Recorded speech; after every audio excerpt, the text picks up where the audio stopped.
মাননীয় সংসদ নেতা, আপনি সংসদ কক্ষে প্রবেশ করার কিছুক্ষণ আগে এই সংসদের সকল সদস্য, সরকারি দল এবং বিরোধী দল থেকে বক্তব্যের মাধ্যমে একটি প্রস্তাব পাশ করেছে। আপনাকে ধন্যবাদ জানিয়ে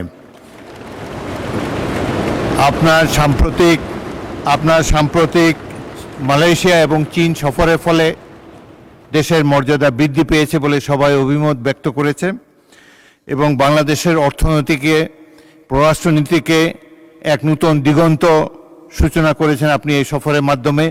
সেজন্য আপনাকে ধন্যবাদ জানাচ্ছি এই সংসদের পক্ষ থেকে। Welcome back to this parliament. আপনি কিছু বলতে চাচ্ছেন? জি, মাননীয় স্পিকার, আমি কিছু কথা বলতে চাচ্ছি।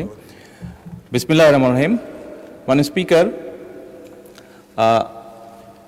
যে বিষয়ের উপরে আমাকে ধন্যবাদ জানানো হয়েছে এই সংসদের পক্ষ থেকে, তার জন্য আমি আন্তরিকভাবে কৃতজ্ঞ এবং আন্তরিকভাবে সকল সদস্যকে ধন্যবাদ জানাচ্ছি।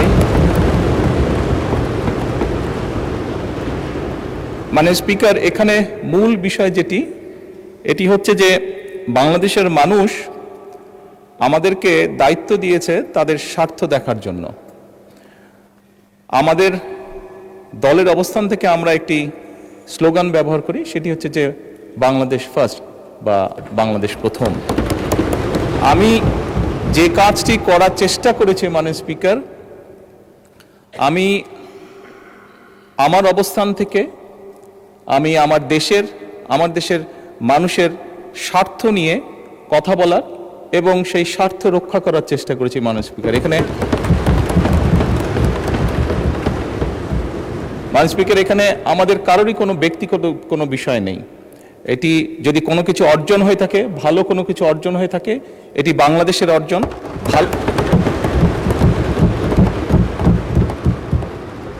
এই সফরের মাধ্যমে যদি দেশের মানুষের কোনো অর্জন হয়ে থাকে, সেটি এই দেশের মানুষের অর্জন মাননীয় স্পিকার। তবে মাননীয় স্পিকার, যেহেতু সংসদের সকল সদস্য, বিশেষ করে বিরোধী দলীয় নেতা, উনিও উৎসাহ প্রদান করেছেন দেশের জন্য, দেশের মানুষের পক্ষে কাজ করার জন্য, সেজন্য আবারও আমি আমার ব্যক্তিগত পক্ষ থেকে সকল সদস্য, বিরোধী দলীয় নেতা সহ সকল সদস্যকে আন্তরিকভাবে ধন্যবাদ জানাচ্ছি। ধন্যবাদ। ধন্যবাদ মাননীয় সংসদ নেতা।